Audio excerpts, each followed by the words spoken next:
తరిమి కొట్టి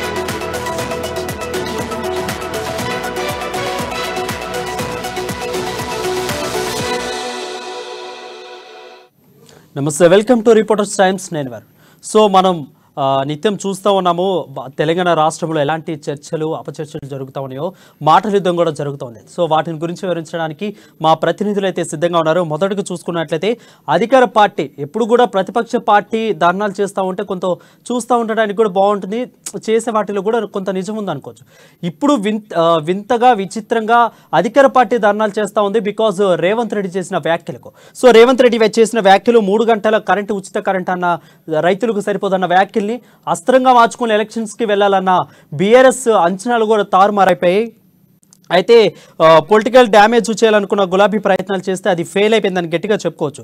రేవంత్ వ్యాఖ్యలపై గులాబీ పార్టీలు అనుకున్న టార్గెట్ వాళ్ళు రీచ్ కాలేకపోయారన్నట్టు మనకు తెలుస్తోంది. దీని మీద పూర్తి అప్డేట్స్ మా నిజామాబాద్ ప్రతినిధి నవీన్ అందిస్తారు. నవీన్, చెప్పండి, ఎందుకు బీఆర్ఎస్ తీసుకున్న అస్త్రాన్ని వాళ్ళు ఫెయిల్ చేశారు? ఎందుకు నిరసనలు వాళ్ళు అంటే చేశారు, బట్ ఎందుకు వాళ్ళు చేసిన నిరసనలు కొంత వ్యతిరేకత కూడా వచ్చిందని చూస్తూ ఉన్నాం. ప్రధానంగా తెలంగాణ కాంగ్రెస్ రాష్ట్ర అధ్యక్షుడు రేవంత్ రెడ్డి ఉచిత విద్యుత్ పై అంశంపై పెద్ద వ్యాఖ్యలు చేసిన పెద్ద రాజకీయ దుమారం లేపిందని చెప్పవచ్చు. ముఖ్యంగా ఈ తమ వ్యాఖ్యలకు అనుకూలంగా మార్చుకునేందుకు కాంగ్రెస్ పై ప్రజల ఎన్నికలు దగ్గర పడుతున్న సమయంలో కాంగ్రెస్ పై ప్రజల్లో వ్యతిరేకత పెంచే విధంగా చేసేందుకు వ్యూహంలో భాగంగా బీఆర్ఎస్ పార్టీ నాయకులు నిన్న పూర్తిగా కాంగ్రెస్ పార్టీకి వ్యతిరేకంగా ప్రతి నియోజకవర్గంలో నిరసన కార్యక్రమాలు చేయాలని చెప్పి కూడా పిలుపునిచ్చింది. ఇందులో భాగంగా నిజామాబాద్ జిల్లాలోని మొత్తం జిల్లాలో కూడా అధికార బీఆర్ఎస్ పార్టీ నాయకులు వారు అధికారంలో ఉన్నప్పటికీ కూడా అక్కడ దీనికి సంబంధించిన నాయకులు కావచ్చు, ఎమ్మెల్యేలు కావచ్చు, ప్రతి నియోజకవర్గంలో రేవంత్ రెడ్డి దృష్టిబొమ్మ దానం చేయడంతో పాటు శివయాత్ర కార్యక్రమాన్ని కూడా నిర్వహించారు. అయితే ప్రధానంగా ఈ కార్యక్రమాలకు ఏవైతే ఎన్నికలు దగ్గర పడుతున్న సమయంలో కాంగ్రెస్ పార్టీకి ప్రజల్లో వ్యతిరేక తీసుకొచ్చే ప్రయత్నంలో భాగంగా నిన్న చేపట్టినటువంటి నిరసన కార్యక్రమాలు పూర్తిగా ఫెయిల్ అయిందని చెప్పవచ్చు. ఎందుకంటే మొత్తం నిజామాబాద్ జిల్లాలో మొత్తం 9 నియోజకవర్గాలు ఉన్నాయి. 9 నియోజకవర్గాల్లో అడపాదడప కొన్ని నియోజకవర్గాలు తప్ప ఎక్కడా కూడా ప్రజాప్రతినిధులు, ఎమ్మెల్యేలు కావచ్చు, ముఖ్యంగా నిజామాబాద్ జిల్లాలో సీఎం కేసీఆర్ కూతురు కల్వకుంట్ల కవిత కావచ్చు, మంత్రి వేముల ప్రశాంత్ రెడ్డి కూడా ఇక్కడ పాల్గొనే పరిస్థితి ఉంది. కేవలం ఎమ్మెల్యేలు అడప 2-3 ఎమ్మెల్యేలతో పాల్గొని రేవంత్ రెడ్డి దిశబొమ్మ దహనం చేసేదే తప్ప కానీ అక్కడ ఎలాంటి స్పందన కూడా రాని పరిస్థితి ఉంది. కేవలం 10-20 మంది ఇప్పుడు బీఆర్ఎస్ పార్టీ చెందిన కార్యకర్తలు మాత్రమే ఈ నిరసన కార్యక్రమం పాల్గొన్నారు. ముఖ్యంగా రేవంత్ రెడ్డి చెప్పింది ఏంటంటే ఉచిత విద్యుత్ పై ఒక వ్యాఖ్య చేశారు. దీనికి ప్రధానంగా దానికి సంబంధించిన వ్యాఖ్య రైతులకు సంబంధించింది. ముఖ్యంగా రైతులకు ఉచిత కరెంటు విషయంలో రేవంత్ రెడ్డి ఒక వ్యాఖ్య చేశారు. అయితే దీనిపై రైతులకు వ్యతిరేకంగా ఉన్నట్లయితే ఖచ్చితంగా అక్కడ రైతులు నిరసన కార్యక్రమాలు నిరసన వ్యక్తం కావాలి. అలాగే నిన్న బీఆర్ఎస్ నిర్వహించినటువంటి నిరసన కార్యక్రమంలో రైతులు పెద్ద ఎత్తున పాల్గొని తమ రేవంత్ రెడ్డికి వ్యతిరేకంగా నిరసన కార్యక్రమం చెప్పాలి. కానీ బీఆర్ఎస్ పార్టీ చేపట్టినటువంటి నిరసన కార్యక్రమంలో ఎక్కడ రైతులు కూడా పాల్గొనే పరిస్థితి ఉంది. కేవలం బీఆర్ఎస్ పార్టీకి చెందిన కొంతమంది నాయకులే పచ్చ కండువాలు వేసుకుని మాత్రమే నిరసన కార్యక్రమం పాల్గొన్నారు.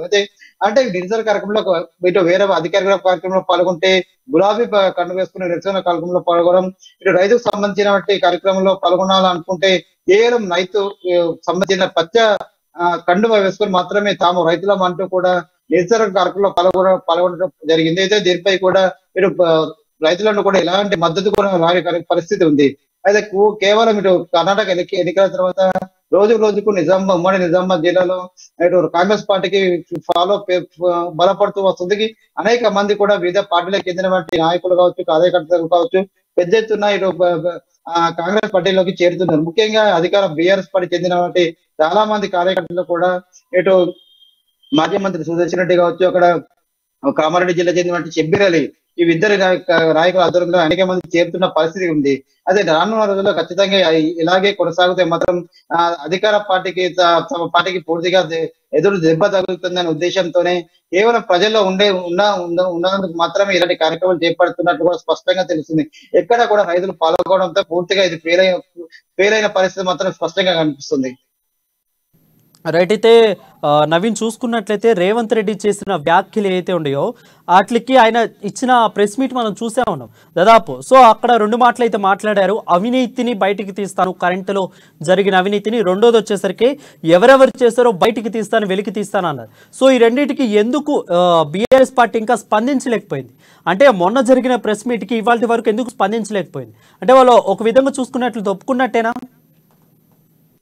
ఖచ్చితంగా అనుకోవచ్చు. ఎందుకంటే రేవంత్ రెడ్డి కేవలం ఉచిత విద్యుత్ విషయంలోనూ ఇక్కడ ఉన్నటువంటి విద్యుత్ కొనుగోలు విషయంలో కూడా అనేక అవకతవకలు జరిగి తమ అధికారంలోకి వస్తే మాత్రం ఖచ్చితంగా ఎవరైతే అది అవినీతిలో పాల్గొన్నారో బీఆర్ఎస్ పార్టీకి చెందినటువంటి కల్వకుంట్ల కుటుంబం కావచ్చు, ఇంకా మరేమైనా కావచ్చు, వారి మొత్తం అవినీతి బండారాన్ని బయటకు తీస్తామని చెప్పి కూడా చెప్పి 2 సార్లు ప్రెస్ మీట్ పెట్టి మరి రేవంత్ రెడ్డి చెప్పిన పరిస్థితి కనిపిస్తుంది. దీనిపై కూడా ఎవరు నిజామాబాద్ జిల్లా చెందినటువంటి ఇటు బీఆర్ఎస్ పార్టీ జిల్లా అధ్యక్షుడు మా ఎమ్మెల్యే జీవారెడ్డి కూడా ఎంతవరకు స్పందించారు. అలాగే మంత్రి వేముల ప్రశాంత్ రెడ్డి కావచ్చు, ఇక్కడ ఎమ్మెల్సీ ఉన్నటువంటి కేసీఆర్ కూతురు కల్వకుంట్ల కవిత కూడా ఇంతవరకు ఎవరు స్పందించిన పరిస్థితి కనిపిస్తుంది. నిన్న కూడా TPCC working president Mahesh Kumar Goud కూడా నిన్న అమ్మనిస్తో మాట్లాడుతూ సేమ్ కేవలం దీని ఇటు ఉచిత విద్యుత్ విషయంలో రేవంత్ రెడ్డి చేసిన వ్యాఖ్యలు వక్రీకరించి మరి బీఆర్ఎస్ పార్టీ నాయకులు ఆందోళన కార్యక్రమం చేపడుతున్నారని చెప్పారు. కానీ ఇక్కడ ఉచిత విద్యుత్ ఇవ్వమని చెప్పి ఇక్కడ చెప్పలేమని చెప్పి కేవలం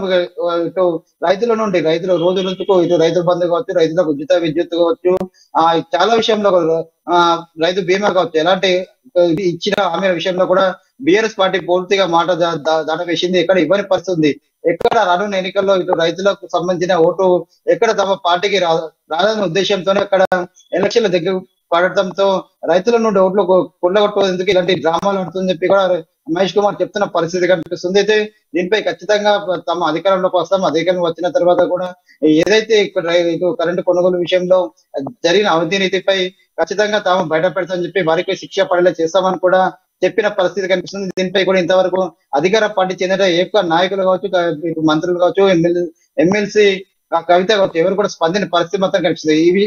మొత్తం ఈ పరిస్థితి చూసుకున్నట్లయితే ఖచ్చితంగా దీనిపై కూడా ఇటు అధికార బీఆర్ఎస్ పార్టీ నాయకులు మాత్రం ఖచ్చితంగా ఒప్పుకునే పరిస్థితి మాత్రం కనిపిస్తుంది. Thank you నవన్. అది చూసుకున్నట్లయితే మనకు తెలుస్తూ ఉంది పవర్ కరెంటు మీద జరిగే యత్నానికి కూడా బీఆర్ఎస్ పార్టీ తన అస్త్రంగా మార్చుకోవాలనుకుంటున్నా కానీ అది విఫలమైపోయిందని మనం గట్టిగా చెప్పుకోవచ్చు. రేవంత్ రెడ్డి ఖచ్చితంగా వాళ్ళకి శిక్ష పడేటట్టు తీస్తాను, వాళ్ళని వెలికి తీస్తాము, అవినీతి జరిగింది, అవినీతిని కూడా బయటికి తీస్తాను అంటే ప్రెస్ మీట్లో చెప్పారు. ఇంకా దానికి బీఆర్ఎస్ పార్టీ అయితే రెస్పాండ్ అవ్వలేదు. నెక్స్ట్ మనం చూసుకున్నట్లయితే ఆదిలాబాద్లో నీటి మునిగిన తరోడ వంతెన అని హైలైట్గా ఈ రోజైతే కనిపిస్తూ ఉంది. నెలలు గడుస్తున్న పట్టించుకొని ఎమ్మెల్యే అయితే దీన్ని పట్టించుకోలేకపోతున్నారు. సొంత మండలానికి రాకపోకలు అయితే నిలిచిపోయింది. సో త్వరలోనే టెండర్లు వేస్తామంటే అప్పట్లో జోగు గొప్పలు చెప్పుకున్న వైనం కూడా మనం చూస్తా ఉన్నాం. నెక్స్ట్ మనం చూసుకున్నట్లయితే ప్రజలు స్థానికులు అయితే గట్టిగా మాట్లాడుతున్నారు, చేత కాక లేక చేయటం ఇష్టం లేక. అదేవిధంగా ఎందుకు బ్రిడ్జి మరమ్మతులు ఎందుకు ఆగిపోతున్నాయంటే స్థానికులు అయితే తీవ్ర ఆగ్రహం వ్యక్తం చేస్తున్న పరిస్థితి కనిపిస్తూ ఉంది. నెక్స్ట్ మనం అంబులెన్సులు కూడా రాకపోకలకైతే తీవ్ర అంతరాయం కలుగుతుంది. ఎందుకంటే అంబులెన్స్కి దారులు అనేది చాలా ఇంపార్టెంట్. సో ఈ బ్రిడ్జి నీటి మునగడం వల్ల అంబులెన్స్లు కూడా వెళ్ళనే పరిస్థితి నెలకొందాం. సో ప్రస్తుత పరిస్థితి ఎలా ఉంది అక్కడ నుంచి మనం మా ప్రతినిధి ఆదిలాబాద్ నుంచి జోషి ఉన్నాడు. జోషి చెప్పండి, ప్రస్తుత పరిస్థితి అక్కడ ఎలా ఉంది? ఎమ్మెల్యేపై స్థానికులు అయితే తీవ్రంగా ఆగ్రహం వ్యక్తం చేస్తూ ఉన్న పరిస్థితి కనిపిస్తూ ఉంది. Good evening Rajasekhar. ఆదిలాబాద్ కు సంబంధించి చూసినట్లయితే జోగురామన్న మాజీ మంత్రి, ప్రస్తుత ఎమ్మెల్యే జోగురామన్న సొంత మండలం అయినటువంటి జైనత్ కు ఆదిలాబాద్ జిల్లా కేంద్రంతో దాదాపుగా రాకపోకలకు అంతరాయం కలిగినటువంటి పరిస్థితి. సొంత మండలానికి వెళ్లేటటువంటి ప్రధాన మార్గమైనటువంటి మార్గంలో ఉన్నటువంటి తరోడా బ్రిడ్జ్ కొద్ది నెలల క్రితము అక్కడ కుంగిపోయినటువంటి నేపథ్యంలో దానికి ప్రత్యామ్నాయంగా ఆ యొక్క వాగులో నుండి తాత్కాలికమైనటువంటి బ్రిడ్జ్ను మట్టి అంటే ఈ ఎర్రమట్టి పోసి దాన్ని తాత్కాలికంగా ఏర్పాటు చేయడం జరిగింది. అయితే ప్రస్తుతం ఉన్నటువంటి వర్షాకాలం సంబంధించినటువంటి ఈ వరదల కారణంగా ఆ తాత్కాలిక వంతెన కూడా నీట మునిగినటువంటి నేపథ్యంలో మార్గం అది అంతర్రాష్ట్ర రహదారిగా దాన్ని పేర్కొంటుంటారు. అయితే ఆ మార్గం మీదుగా ఇటు జైనత్ మండలాలకు సంబంధించినటువంటి గ్రామాలన్నిటికీ ప్రధాన రహదారి అదే. అయితే ఆ యొక్క తాత్కాలిక వంతెన కూడా ఇప్పుడు ప్రస్తుతం వరద నీటితో మునిగిపోయినటువంటి నేపథ్యంలో ఈ 2 మండలాలకే కాకుండా అటు మహారాష్ట్రకు వెళ్లేటటువంటి వాహనాలకు కూడా చంద్రపూర్ వైపు బల్లార్ష అటు వెళ్లేటటువంటి వాహనాలన్నిటికీ కూడా పూర్తిగా అంతరాయం కలుగుతున్నటువంటి పరిస్థితి. అయితే వాస్తవంగా జిల్లా కేంద్రం నుండి ఇటు జైనత్ బేలా మండలాలకు వెళ్ళడానికి ప్రత్యామ్నాయంగా కొద్ది నెలలుగా ఈ యొక్క ఏదైతే లాండసాంగ్వి ఈ ఊర్ల పై నుండి ఉన్నటువంటి ఏదైతే దారి ఉందో గ్రామాలకు సంబంధించినటువంటి దారి, ఆ దారిపై నుండి వాహనాలను రాకపోకలను అనుమతిస్తున్నటువంటి పరిస్థితి. అయితే తమ గ్రామాలకు సంబంధించినటువంటి యొక్క రోడ్డు మీదుగా భారీ వాహనాలు రాకపోకలు సాగిస్తున్నటువంటి నేపథ్యంలో రోడ్డు పూర్తిగా ధ్వంసం అవుతుందన్నటువంటి కోణంలో ఆయా గ్రామాలకు చెందినటువంటి స్థానికులందరూ కూడా గతంలో పలుమార్లు ఆందోళనకు దిగినటువంటి నేపథ్యం.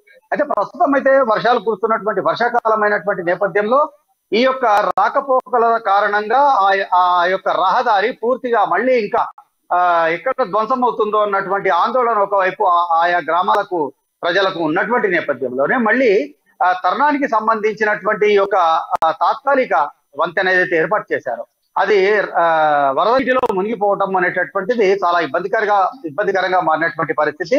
అయితే జైనత్ బేలా మండలాలకు సంబంధించినటువంటి వాళ్లకు ఏదైనా అనుకోని అనారోగ్య సమస్యలు తలెత్తినట్లయితే ప్రస్తుతం ఉన్నటువంటి పరిస్థితుల్లో అంబులెన్స్ కూడా ఆదిలాబాద్ జిల్లా కేంద్రానికి రావడం చాలా వ్యయ ప్రయాసాలతో కూడుకున్నటువంటి పరిస్థితి అయితే ఉన్నటువంటి దుస్థితి ఉంది.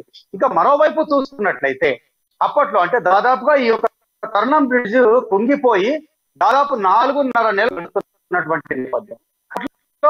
దీనిని మొట్టమొదటిగా గుర్తించి దీని ప్రత్యక్ష ఆందోళనకు దిగి ఈ సమస్యను బయట ప్రపంచానికి తెలిపినటువంటి కాంగ్రెస్ పార్టీకి చెందినటువంటి రాష్ట్ర నాయకులు కంది శ్రీరెడ్డి పైన అప్పట్లో ఇటు ఎమ్మెల్యేకు జోగురామన్కు సంబంధించిన అనుచరులు అనుయాయులు వీళ్ళంతా కూడా ఒంటికాలిపై లేచి దీన్ని కేవలం రాజకీయ ప్రచారాస్త్రంగానే వాడుకోవడానికి కంది శ్రీనివాసరెడ్డి పైన ఎదురుదాడికి సైతం వ్యాఖ్యలతో దిగినటువంటి నేపథ్యం. అప్పట్లో వాళ్ళు చేసినటువంటి వ్యాఖ్యలు చూసినట్లయితే ఇక దీనికి సంబంధించి పూర్తి అధికారిక ప్రక్రియ ముగిసింది, త్వరలోనే టెండర్లు నిర్వహిస్తాము అనేటువంటి పేర్కొన్నటువంటి మాటలు స్వయంగా ఈ వ్యాఖ్యలను జోగురామన్న కూడా ఒకనొక సందర్భంలో మీడియా సమావేశంలో పేర్కొనడం జరిగింది. అయితే ప్రస్తుతం ఉన్నటి పరిస్థితుల్లో స్థానికంగా ఎవరైతే జైనత్ బేలా మండలాలకు సంబంధించినటువంటి వాళ్ళు ఉన్నారో వాళ్ళందరూ కూడా అప్పట్లో జోగురామన్న చేసినటువంటి వ్యాఖ్యలను ప్రస్తుతం గుర్తు చేసుకుంటున్నటువంటి పరిస్థితి. త్వరలోనే టెండర్లు అనేటటువంటి వ్యాఖ్యలు ఏమయ్యాయి అనేటటువంటి ప్రశ్నలు అక్కడక్కడ మనకు వినిపిస్తున్నటువంటి నేపథ్యం.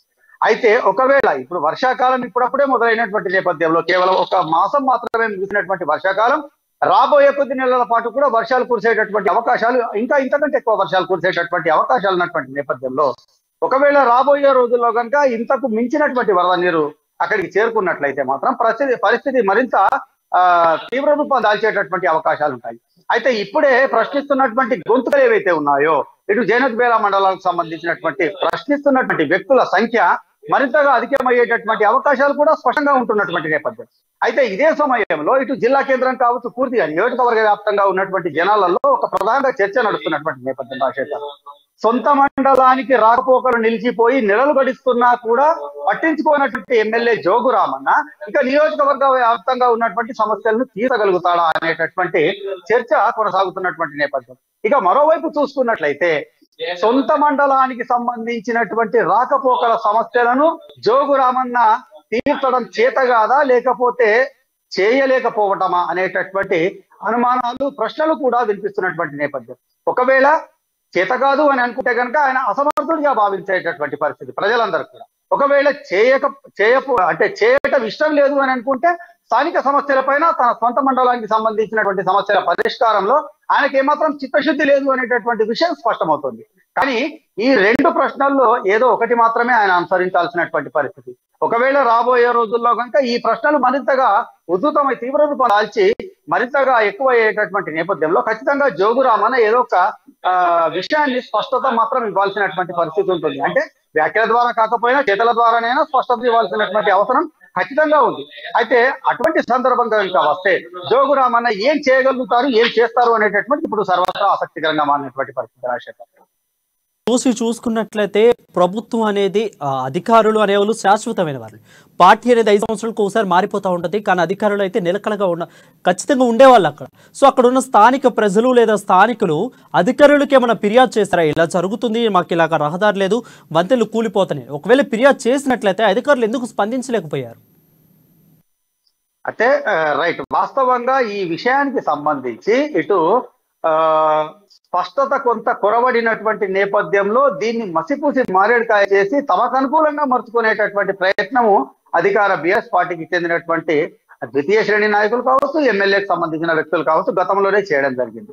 వాస్తవంగా ఇది నేషనల్ హైవే అథారిటీకి అప్పగించినటువంటి రోడ్డు మార్గము అనేటటువంటి విషయము ఈ యొక్క వంతెన కుంగినటువంటి నేపథ్యంలో తెరపైకి వచ్చినటువంటి అంశం.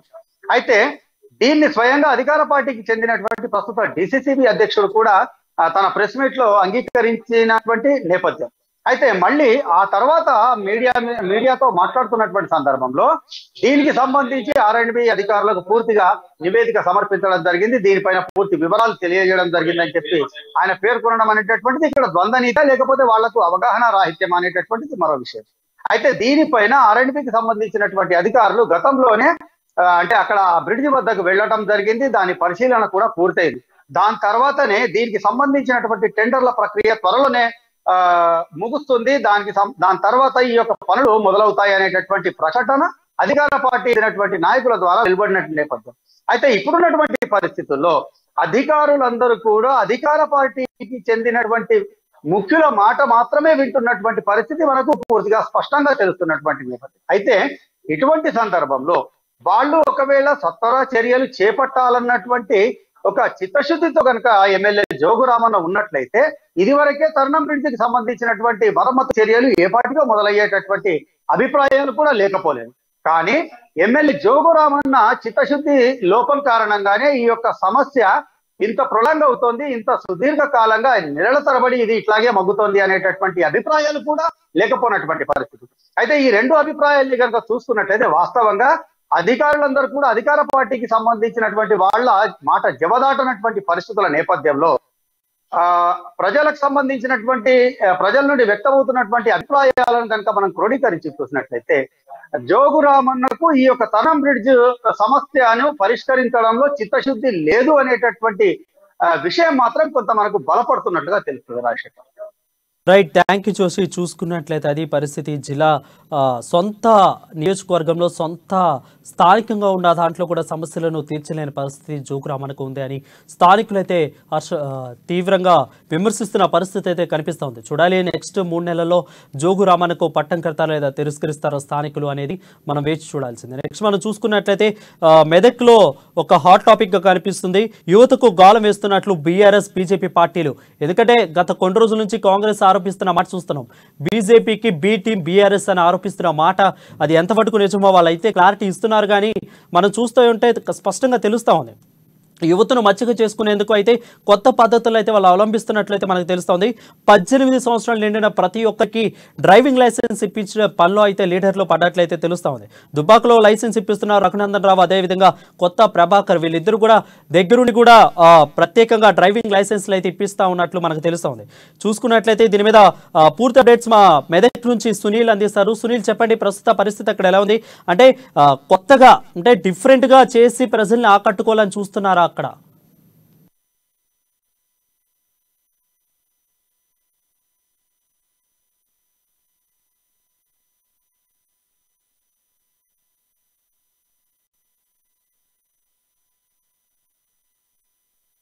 మనం చూసుకున్నట్లయితే నల్గొండలో నాగార్జున సాగర్కి అయితే తగ్గిన ఇన్ఫ్లో తగ్గింది అన్నట్లు తెలుస్తోంది.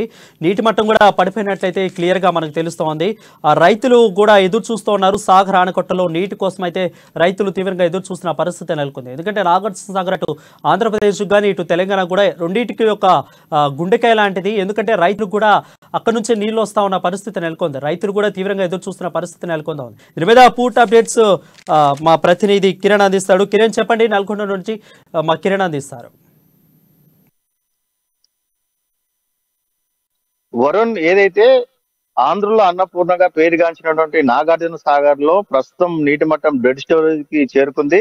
దాదాపు గత కొద్ది రోజులుగా వర్షాభావ పరిస్థితుల వల్ల ఇప్పటికే నాగార్జున సాగర్ కు నీటి ఇన్ఫ్లో రావాల్సింది ఎగువన కృష్ణా బేసిన్ లో వర్షాభావ అనుకూల పరిస్థితుల వల్ల ఇప్పటి వరకు ఎలాంటి ఇన్ఫ్లో రాకపోవడం తోటి నాగార్జున సాగర్ ప్రాజెక్ట్ లో నీటి మట్టం రోజు రోజుకు తగ్గుతూ డెడ్ స్టోరేజ్ కి చేరుకుంది. నాగార్జున సాగర్ పూర్తి స్థాయి నీటి మట్టం 590 అడుగులు కాగా ప్రస్తుతానికి 518 అడుగులకు డెడ్ స్టోరేజ్ కి చేరుకుంది. దీంతో ఇటు రైతాంగం అంతా నిరాశతో ఉన్నారు. ప్రతి సంవత్సరము జూలై మొదటి వారంలోనే ఈ యొక్క నాగార్జున సాగర్ ఆయకట్టు కింద ఇటు కుడి కాలువ కావచ్చు, ఎడమ కాలువ, అదే విధంగా తాగునీటి అవసరాల కోసం నాగార్జున సాగర్ ప్రాజెక్టు నుంచి నీటిని విడుదల చేస్తూ ఉంటారు. ఈ సంవత్సరం నాగార్జున సాగర్ లో వాటర్ డెడ్ స్టోరేజ్ కి చేరుకోవడంతో ఇంతవరకు కుడి ఎడమ కాలువలకు అధికారులు నీటిని విడుదల చేయలేకపోతున్నారు. దీంతో ఆయకట్టు రైతాంగం అంతా తీవ్ర నిరాశతో ఉంది.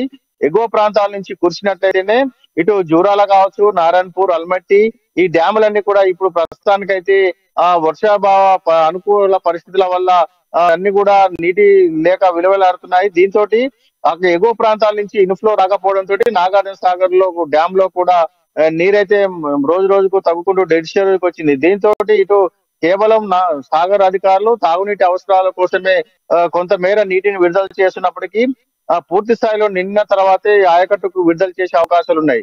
దాదాపు లక్షలాది ఎకరాలకు సాగునీరు అందించే ఇటు ఆంధ్ర ఇటు తెలంగాణ రెండు రాష్ట్రాల్లో తాగునీటిని అందించే నాగార్జున సాగర్ ప్రాజెక్ట్ లో నీటి నిల్వలో రోజు రోజుకు తగ్గిపోవడంతో ఇటు ఆయకట్టు రైతాంగంతో ఇటు ప్రజలు తాగునీటి సమస్యకు అదే విధంగా ఎవరైతే హైదరాబాద్ కు కూడా ఈ నాగార్జున సాగర్ ప్రాజెక్ట్ నుంచి మంచినీటిని కృష్ణా ప్రాజెక్ట్ నుంచి అందించడం జరుగుతుంది. రానున్న రోజుల్లో కనుక ఇదే పరిస్థితి నెలకొన్నట్టయితే కుడి ఎడమ కాలువలకు నీటిని బంద్ చేసే అవకాశాలు కూడా కనిపిస్తున్నాయి. సాధ్యమైనంత త్వరలో ఎగువ ప్రాంతాల కృష్ణా బేసిన్ లో అదే విధంగా ఎగువ మహారాష్ట్ర అదే విధంగా కర్ణాటకలో గనక భారీ వర్షాలు కురిసినట్టయితే నాగార్జున సాగర్ కు భారీ ఎత్తున ఇన్ఫ్లో వచ్చే అవకాశాలు ఉన్నాయి. ఇప్పటికే నాగార్జున సాగర్ ప్రతి సంవత్సరం గత 3 సంవత్సరాల నుండి కూడా ఈ సంవత్సరం ఈ తేదీ నాటికి నాగార్జున సాగర్ లో పూర్తి స్థాయి నీటి మట్టం ఉండి కుడి కాలువలకు కుడి ఎడమ కాలువలతో పాటు సాగునీటికి కూడా సాగునీటికి ఇప్పటికే అధికారులు నీటిని విడుదల చేసేయారు. ఈ సంవత్సరం దానికి ప్రతికూల వాతావరణం ఉండడంతో అధికారులు మాత్రం ఇప్పటికి వరకు ఎలాంటి నిర్ణయం తీసుకోలేకపోవడం అదే విధంగా ఎగువ ప్రాంతాల్లో వర్షాలు కురవకపోవడంతో నాగార్జున సాగర్ అయితే నీటి తగ్గి ఇటు ప్రజలకు అటు రైతాంగానికైతే తీవ్ర నిరాశలో ముంచిందని చెప్పవచ్చు. వరుణ్, చూసుకున్నట్లయితే ఎప్పుడు నీటి కుండలో ఉండే నాగార్జున సాగర్లో ఈసారి నీరు లేవు. సో అధికారులు ముందుగానే స్పందించి, ఎందుకంటే రైతులకి చాలా ముఖ్యం నీరు అనేది. ఎందుకు అంటే అక్కడున్న ఆంధ్రప్రదేశ్ ప్రజలు అక్కడున్న మార్చెల్ల నియోజకవర్గానికి కానీ ఇటున్న నల్గొండకు కానీ ఇటు చాలా ముఖ్యమైనది, రైతులకు చాలా అవసరం. సో అధికారులు ముందే స్పందించి మేము నీటిని విడుదల చేస్తామని ముందుకు వచ్చే పరిస్థితి ఏమన్నా త్వరలో కనిపిస్తుందా? అలాంటిది ఏం లేదు వరుణ్, ఎందుకంటే ఎగువ ప్రాంతాల్లో ఇప్పటికే వర్షాలు కురిసినట్లయితే ఇన్ఫ్లో మొదలైనట్లయితే ఆ యొక్క అంచనాల ప్రకారం సాగర్ ప్రాజెక్టుకు ఇన్ఫ్లో అధిక మొత్తంలో వచ్చినట్లయితే దానికి తగ్గట్టుగానే కుడియల్మ కాలువకు ప్రతి సంవత్సరం నీటిని విడుదల చేసే అవకాశం ఉంది. ఇప్పటి వరకు అలాంటి అవకాశాలు లేకపోగా కృష్ణా బేసిన్ లో ఇటు అల్మట్టిగ ప్రాజెక్టు కావచ్చు, నారాయణపూర్ కావచ్చు, అదే విధంగా ఎగువనున్నటువంటి ఆ ప్రాజెక్టులు అన్ని కూడా నీరు లేక అన్ని కూడా నీటి ప్రవాహం ఎగువ ప్రాంతాల్లో వర్షాలు లేక అన్ని కూడా ఖాళీగానే ఉన్నాయి. దీంతో నాగార్జున సాగర్ కూడా ఎగువ నారాయణపూర్ కావచ్చు, అల్మెట్టి అదే విధంగా శ్రీశైలం ప్రాజెక్టు లో పూర్తి స్థాయిలో ఆ డ్యాములు పూర్తి స్థాయిలో నిండిన తర్వాతే అట్నుంచి నాగార్జున సాగర్ కు నీటిని విడుదల చేస్తారు. ఈసారి అలాంటి అవకాశాలు లేకపోవడంతో అదే విధంగా శ్రీశైలంతో పాటు అల్మట్టి, నారాయణపూర్ డ్యాములు కూడా నీటి లేక ఉండడంతో అక్కడి నుంచి ఇన్ఫ్లో వచ్చే అవకాశాలు లేదు. దీంతో అధికారులు ముందస్తుగా అక్కడ పడుతున్నటువంటి ఎగువ ప్రాంతాల నుంచి వచ్చే ఇన్ఫ్లో బట్టే కుడి ఎడమ కాలువతో పాటు తాగునీటి కూడా నీటిని విడుదల చేస్తారు. ఈసారి అలాంటి అవకాశాలు లేకపోవడంతో కుడి ఎడమ కాలువలు కూడా ఇప్పటి వరకు నీటిని విడుదల చేసే విషయంపై ఎలాంటి నిర్ణయం తీసుకోలేదు. ఎందుకంటే సాగునీటి కంటే తాగునీటి ఇబ్బందులు ఎక్కువ ఎదురవుతాయి. అదే విధంగా నల్గొండతో పాటు హైదరాబాద్ కు నాగార్జున సాగర్ డ్యామ్ నుంచే కృష్ణా నీటిని హైదరాబాద్ కూడా తరలిస్తుంటారు. కాబట్టి ముందుగా తాగునీటి అవసరాల కోసము ఉమ్మడి నల్గొండ జిల్లా వ్యాప్తంగా కాకుండా ప్రతిరోజు కృష్ణా వాటర్ను హైదరాబాద్ తరలించే క్రమంలో ముందుగా తాగునీటి అవసరాల కోసం అయితే నీటిని విడుదల చేయడం జరుగుతుంది. ఎగువ ప్రాంతాల్లో మరో వారం 10 రోజుల్లో భారీ వర్షాలు కురిసి కర్ణాటక, మహారాష్ట్రలో వర్షాలు కురిసినట్లయితే ఆ ఎగువ ప్రాంతాల నుంచి వచ్చే ఇన్ఫ్లో బట్టే కుడి ఎడమ కాలువ ఆయకట్ట రైతులకు సాగునీటిని విడుదల చేసే అవకాశాలు ఎక్కువగా ఉంటాయి. దీంతో అయితే ఇప్పటి వరకైతే అధికారులు అయితే ఎలాంటి నిర్ణయం తీసుకోలేదు. ప్రస్తుతానికి తాగునీటి అవసరాలకే నీటిని విడుదల చేస్తున్నారు. Varun, thank you Kiran. అది నాగార్జున సాగర్ ప్రస్తుత పరిస్థితి మనం చూసుకున్నట్లయితే నీటి ఇన్ఫ్లో అనేది చాలా తక్కువగా ఉంది. సో రైతులు కూడా తీవ్ర ఇబ్బందులు పడుతున్నట్లయితే మనకు స్పష్టంగా తెలుస్తుంది.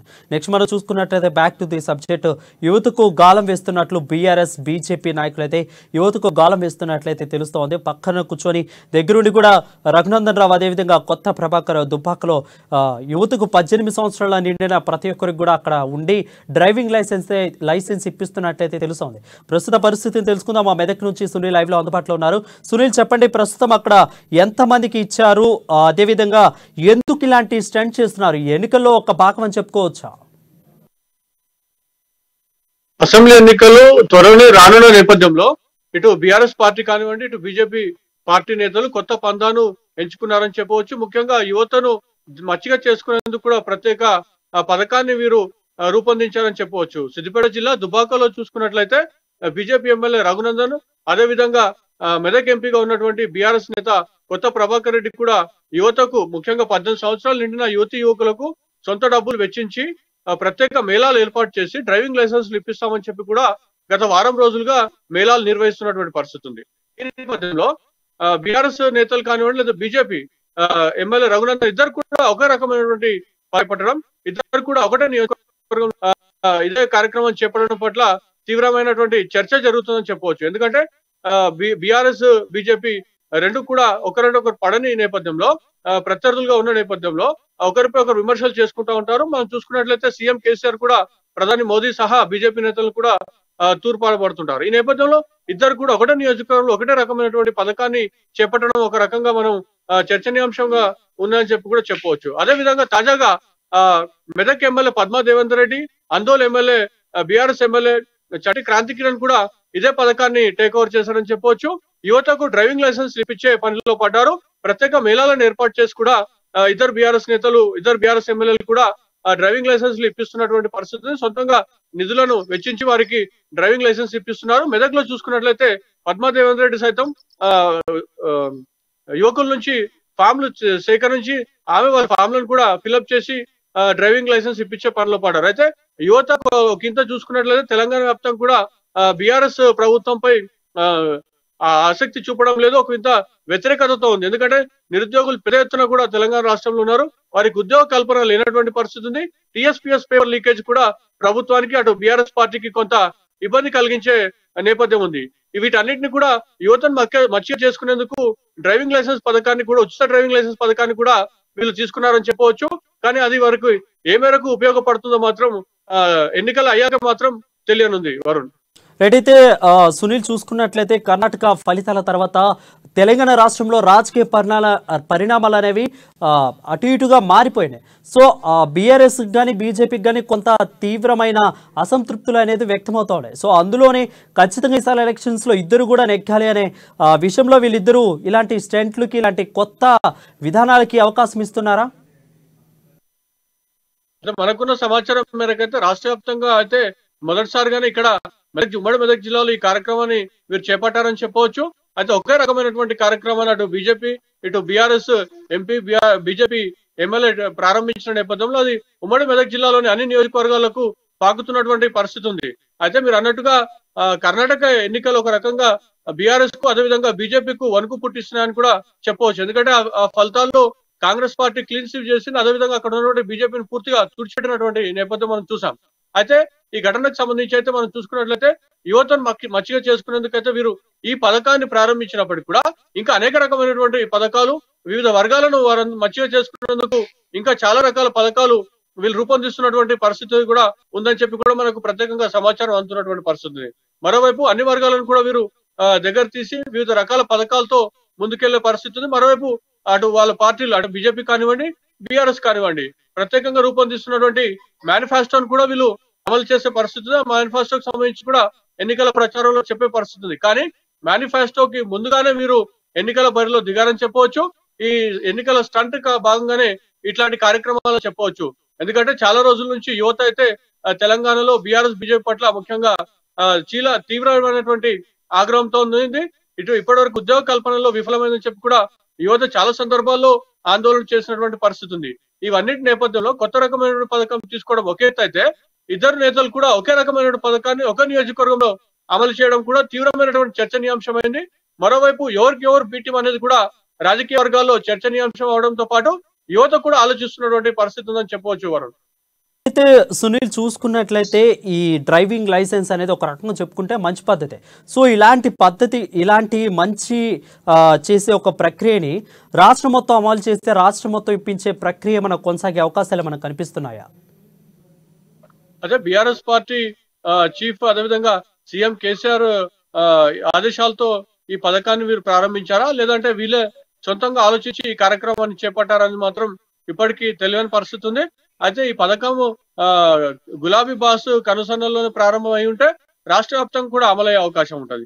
లేదు అంటే ఇప్పుడు ముందుగా సిద్దిపేట జిల్లా దుబ్బాకలో ప్రారంభమైనటువంటి ఉచిత డ్రైవింగ్ లైసెన్స్ యువతకు ఇచ్చే కార్యక్రమం జిల్లాలోని వివిధ నియోజకవర్గాలకు కూడా పాకింది. ఈ నేపథ్యంలో పక్క జిల్లాల అధికార పార్టీ ఎమ్మెల్యే కానివ్వండి, లేదంటే ప్రతిపక్షాలు కానీ ఈ పథకాన్ని స్వీకరించే అవకాశాలు లేకపోలేవని మాత్రం మనము చెప్పడానికి లేదు. అయితే మొత్తానికైతే ఈ పథకాన్ని దాదాపుగా రాష్ట్రం మొత్తం కూడా ఎవరికి వారు అమలు చేసుకునే అవకాశం అయితే ఉందని చెప్పవచ్చు. Right, thank you Sunil. అది మనం చూసుకున్నట్లయితే యువతను ఖచ్చితంగా 18 సంవత్సరాలు నిండిన ప్రతి ఒక్కరికి కూడా ఓటు హక్కు ఉంది కాబట్టి వాళ్ళని ఖచ్చితంగా వాళ్ళని గాలం వేసి ఎట్లాగైనా కానీ ఈసారి అధికారంలోకి రావాలి అని బీజేపీ కానీ బీఆర్ఎస్ కానీ కోరుకున్న పరిస్థితి మనం చూస్తూ ఉన్నాం. నెక్స్ట్ మనం చూసుకున్నట్లయితే థ్యాంక్ యూ సునీల్. నెక్స్ట్ మనం చూసుకున్నట్లయితే బీఆర్ఎస్లో కొంత వ్యతిరేకత అయితే వస్తూ ఉన్నట్లు మనం ఎప్పుడూ చూస్తూ ఉన్నాం. సో ఇదే పరిస్థితి ఇప్పుడు కరీంనగర్లో కూడా చోటు చేసుకుంది. రామకుండలో బీఆర్ఎస్లో రెబల్స్ తిరుగుబాటు చేస్తున్న పరిస్థితి అయితే నెలకొందా ఉంది. అటు ప్రజాశ్వాద పేరుతో ప్రజల్లోకి వెళ్లేందుకు రెబల్స్ అయితే ఏర్పాట్లు చేస్తూ ఉన్నారు. కోరుకంటి చందర్కు టికెట్ ఇవ్వొద్దని రెబల్స్ అయితే ప్రత్యక్షంగా చెప్తూ ఉన్నారు. మరి రెబల్స్ అభ్యర్థులు ఎవరికి ఇచ్చినా కానీ మేము గెలిపించుకుంటామంటూ వాళ్ళైతే ఒక స్పష్టమైన క్లారిటీగా వాళ్ళైతే చెప్తున్న పరిస్థితి నెలకొందా ఉంది. దీని మీద పూర్తి అప్డేట్స్ మా కరీంనగర్ ప్రతినిధి శ్రీకాంత్ అందిస్తాడు. శ్రీకాంత్ చెప్పండి. Thank you Varun. రామగుండం నియోజకవర్గంలో రాజకీయాలు హాట్ గా మారుతున్నాయి. ఆ సొంత అధికార పార్టీ నేతలే రామగుండం ప్రస్తుత ఎమ్మెల్యే కోరుకంటి చందర్ కు ఒక రకమైన పొగ పెడుతున్నారని కూడా చెప్పవచ్చు. కొంతమంది రెబల్ అభ్యర్థులు ఒక గ్రూప్ గా ఏర్పడి వీళ్ళంతా కూడా రాబోయే ఎన్నికలలో కోరుకంటి చందర్ కు టికెట్ ఇవ్వకూడదు, తమ సూచించిన అభ్యర్థులు ఎవరికి ఇచ్చినా గానీ మేము గెలిపించుకుంటామంటూ కూడా వాళ్ళు ఒక ప్రకటన చేస్తూ ఈ రోజు ప్రజా ఆశీర్వాద యాత్ర పేరుతో ఒక యాత్రనైతే మొదలు పెట్టారు. ఇందులో ట్విస్ట్ ఏంటంటే ప్రధానంగా మేయర్ బంగి అనిల్ కుమార్ డివిజన్ నుంచి ఈ యాత్ర ప్రారంభించారు. అంటే అంబేద్కర్ కు నివాళులు అర్పించిన అనంతరము వాళ్ళంతా కూడా ఒక ర్యాలీగా బయలుదేరి డప్పు చప్పుళ్లతో మేయర్ డివిజన్ 30వ డివిజన్ లో పర్యటిస్తూ కూడా ప్రజల్లోకి బీఆర్ఎస్ పార్టీ అంటే ముచ్చటగా 3వ సీఎం కేసీఆర్ హ్యాట్రిక్ సీఎం గా కూడా గెలవాలంటూ కూడా సంక్షేమ పథకాలన్నీ కూడా ప్రజలకు వివరించేందుకు వాళ్ళ తరపున వాళ్ళంతా కూడా ఒక ప్రయత్నాలు అయితే ముమ్మరం చేస్తున్నారు. అంటే రాష్ట్ర వ్యాప్తంగా బీఆర్ఎస్ పార్టీ సంక్షేమ పథకాలు ఒక విధంగా అమలవుతుంటే రామగుండం నియోజకవర్గంలో మాత్రం విభిన్నమైన పరిస్థితి నెలకొందంటూ కూడా వాళ్ళంతా ఒక కార్యక్రమం అయితే చేపట్టారు. ఇందులో భాగంగా అంటే ఎవరైతే రామగుండం ఎమ్మెల్యే ఉన్నారో తన వైఖరిని ఎండగడుతూ కూడా అంటే మొదటి నుంచి కూడా ఉద్యమాన్ని నమ్ముకొని ఉద్యమ పార్టీ బీఆర్ఎస్ ఇప్పుడు టిఆర్ఎస్ గా స్థాపించబడి ఆ పార్టీని నమ్ముకొని ఉన్న అభ్యర్థులను ఎవరిని కూడా ఎమ్మెల్యే దగ్గరికి రావనివ్వట్లేదు, తన అనుయాలకు మాత్రమే ఒక విలువిస్తున్నారంటూ కూడా ఎమ్మెల్యేపై తీవ్ర ఆరోపణలు చేస్తున్న పరిస్థితి అయితే నెలకొంది. వీళ్ళంతా కూడా రేపు ఇంకా మరీ ప్రధానంగా ఏదైతే పాలకుర్తి జెడ్పీటీసీ ఉందో తాను ఒక స్టేట్మెంట్ కూడా అంటే తీవ్ర స్థాయిలో ఎమ్మెల్యే కోరుకంటి చందర్ పై కూడా విమర్శలు చేశారు. రేపు ఎమ్మెల్యే డివిజన్ అంటే తాను నివాసం ఉన్న డివిజన్ లో పర్యటన కొనసాగుతుందని కూడా వారు ఈ రోజు స్పష్టం చేయడం జరిగింది. అంటే ఇదంతా కూడా అంటే ఈ రోజు ఇలాంటి కార్యక్రమం చేపట్టిన సందర్భంలో పోలీసుల నుండి పాలకుర్తి ఎమ్మెల్యే జెడ్పీటీసీకి ఒక ఫోన్ కాల్ వచ్చింది అని చెప్పేసి తను మన మీడియాకు స్పష్టం చేశారు. తాను ఈ రోజు బంగి అనిల్ కుమార్ డివిజన్ లో పర్యటించకూడదని చెప్పేసి ఒకవేళ ఆ పర్యటన కనుక కొనసాగితే మాత్రం అక్కడ సమస్యలు తలెత్తే అవకాశం ఉంది, మీరు ఈ యాత్ర విరమించుకోవాలని చెప్పి పోలీసులు సూచించినట్టు కూడా ఆమెకు పోలీసుల నుండి ఒక ఆదేశాలు వెళ్ళినట్టుగా కూడా ఆమె మీడియాకు వివరించారు. దీన్ని కూడా లెక్క చేయకుండా వీళ్ళంతా రెబల్ అభ్యర్థులంతా కలిసి ఈ రోజు ఆ డివిజన్ లోనైతే పర్యటించడం అయితే జరిగింది. అయితే ఇదంతా మేయర్ ఎమ్మెల్యే కోరుకంటి చందర్ వీళ్ళంతా కూడా ఒక పోలీసులను పురిగొల్పుతున్నారని కూడా వాళ్ళు ఆరోపించడం జరిగింది. అంటే ఆ ప్రజాయాత్ర అంటే ఈ ఏదైతే యాత్రలు ఎవరైనా చేసుకోవచ్చు అనే ధీమానైతే వాళ్ళు వ్యక్తం చేస్తున్న పరిస్థితి అయితే నెలకొంది. వారు అయితే శ్రీకాంత్ చూసుకున్నట్లయితే రెబల్స్ కి అసలు క్లియర్ గా చెప్పండి, రెబల్స్ కి అదేవిధంగా కోరుకంటి చంద్రకి ఎందుకు పడటం లేదు? అంటే టికెట్ ఇవ్వద్దు, మేము మా అభ్యర్థులు ఎవరికి ఇచ్చినా మేము గెలిపించుకుంటాము అనేంత వరకు వచ్చింది. అంటే అసలు కోరుకంటి చంద్రకి అదేవిధంగా రెబల్స్ కి ఎందుకు పడటం లేదు? అంటే ప్రధానంగా సమస్య ఏంటంటే మొదటి నుంచి పార్టీని నమ్ముకొని టిఆర్ఎస్ పార్టీ స్థాపినప్పటి నుంచి ఇప్పటి బిఆర్ఎస్ గా కొనసాగుతున్నప్పటి నుంచి కూడా వీళ్ళంతా కూడా పార్టీలో కొనసాగుతున్న పరిస్థితి అయితే ఉంది. అయితే కోరుకట్టి వ్యవహారం వీళ్ళందరికీ కూడా మింగుడు పడట్లేదు. అంటే ప్రధానంగా ఒక ఉద్యమ నేతలందరినీ కూడా పక్కన పెట్టేశారని చెప్పి వాళ్ళంతా ఆరోపిస్తున్నారు. సొంతంగా అంటే ఒక నియంతగా వ్యవహరిస్తున్నారు. ఎమ్మెల్యే కోరుకంటి చందర్ అంటూ కూడా వాళ్ళు ఒక తీవ్ర స్థాయిలో విరుచుకుపడుతున్న పరిస్థితి ఉంది. రామగుండం అంటే మిగతా నియోజకవర్గాలలో వేరే విపక్ష పార్టీల నుండి అధికార పార్టీలోకి వలసలు కొనసాగుతుంటే రామగుండం పారిశ్రామిక ప్రాంతంలో మాత్రము అధికార పార్టీ నుండి ఇతర పార్టీలకు వలసలు కొనసాగుతున్నాయి. అంటే ఇదంతా ఎమ్మెల్యే వ్యవహారమే కారణం అంటూ కూడా వాళ్ళంతా అసహనం వ్యక్తం చేస్తున్న పరిస్థితి. దీని వల్ల ఆ పార్టీకి భవిష్యత్తులో నష్టం కలుగుతుంది. ఈ నష్టాన్ని పూడ్చుకోవాలంటే ఈసారి టికెట్ కోరుకట్టికి ఇవ్వకూడదు అంటూ కూడా వాళ్ళంతా కూడా ఒక తిరుగుబాటు బావుట ఎగరేసే పరిస్థితి నెలకొంది. వారు కానీ చూసుకున్నట్లయితే రెబల్స్ విషయం ఓకే, బట్ ఓటేసి గెలిపించుకున్న అక్కడ ప్రజల స్పందన ఎలా ఉంది? అంటే అనుకూలంగా ఉందా కోరుకంటి చంద్రకి, ప్రతికూలంగా ఉందా? ముఖ్యంగా చెప్పాలంటే ఓటరు నాడి ఎప్పుడు కూడా అంతు చిక్కదు వరుణ్. ఏంటంటే ఎన్నికలు సమీపిస్తున్న తరుణంలో ఇప్పుడున్న సంకేతాలు శరవేగంగా మారుతూ ఉండే పరిస్థితులు కూడా నెలకొన్నాయి. కాకపోతే బిఆర్ఎస్ పార్టీ ప్రభుత్వ సంక్షేమ పథకాలలో కాస్త ఏదైతే లోటుపాట్లు ఉన్నాయో ఇదంతా కూడా తెలంగాణ వ్యాప్తంగా కూడా కొంత వ్యతిరేకతనైతే నెలకొందని చెప్పవచ్చు. రామగుండంలో ఈసారి కాస్త కాంగ్రెస్ పార్టీకి అనుకూలంగా వ్యవహరించే అవకాశం అయితే ఉంది. అంతేకాకుండా మళ్ళీ విజయావకాశాలు కోరుకంటి చందర్ అంటే నిత్యం ప్రజల్లో చందర్ పర్యటిస్తూ సంక్షేమ పథకాలను తీసుకెళ్లడంలో కూడా ఆయన ముందు ఉంటారు. కాకపోతే పార్టీ వర్గాల మధ్య ఈ విభేదాలు నెలకొన్నప్పుడు ఇలాంటి ఆరోపణలు మాత్రం సహజంగానే ఉంటాయి. మొత్తానికైతే మనం ఓటర్ నాడి పట్టుకోవడం చాలా కష్టమని కూడా చెప్పొచ్చు. రాబోయే ఎన్నికల్లో ఎలాంటి సమీకరణాలు ఎప్పుడు ఎలా శరవేగంగా మారుతుంటాయి కాబట్టి ఇప్పటికిప్పుడు అంచనా వేయనైతే చెప్పలేము. దాదాపుగా కాంగ్రెస్ పార్టీకి అంటే కర్ణాటక ఎన్నికల ఫలితాల అనంతరం మాత్రం రాష్ట్ర వ్యాప్తంగా తెలంగాణ రాష్ట్ర వ్యాప్తంగా కూడా కాంగ్రెస్ పార్టీకి అనుకూల వాతావరణం అయితే వీస్తుందని చెప్పుకోవచ్చు. వారు thank you Srikanth for the updates. అది కోరుకంటి చందర్కు రెబల్స్కి మధ్య వారైతే సాగుతూ ఉంది. మా అభ్యర్థుల్లో ఎవరికి ఇచ్చినా కానీ మేము సీటు ఖచ్చితంగా గెలిపించుకుంటామని అయితే క్లియర్ కట్గా చెప్తున్న పరిస్థితి నెలకొంది. ఇది వాటి రిపోర్టర్స్ టైం. మరొక రిపోర్టర్స్ టైంతో మళ్ళీ కలుద్దాం. అంటే చూస్తూనే ఉన్నాడు అమ్మా న్యూస్.